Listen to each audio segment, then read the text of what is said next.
being from Texas, you are also now in a position where today, we're still dealing with what happened over the weekend. When you look at what happened in El Paso, why it happened, how it happened, as a Texan specifically, how do you deal with that, and where do you think people can even begin to go after seeing something like this? I mean, it's horrifying. The reality that it keeps happening is horrifying and heartbreaking. But I think we're beyond that.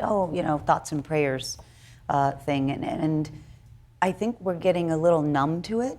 There's 2 shootings in one weekend. Right. You go, oh, another shooting. You Right. get the alert on your phone, and we're becoming numb to it. And the reality is, these things are preventable. Some people think, oh, that's inevitable. Who knew that guy was going to go in there and do that? Right. Well, the fact that he had access to do that Yes. is the problem. And I think the fact that our nation's leaders have continued to fail us, to protect us, is outraging.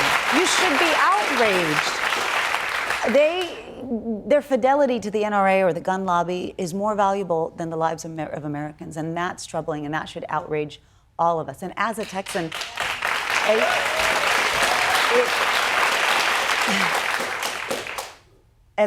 with a mother who goes to Walmart, there have been so many times I drop her off at the door, and I go, I'm not going to, Mom, you're going to take too long, and I'll drop her off at the door.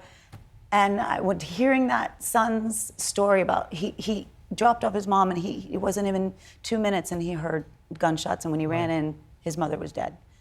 To think that was my mom, to think about if that was your mom, and you would go, oh, I wish I could have done something before that moment.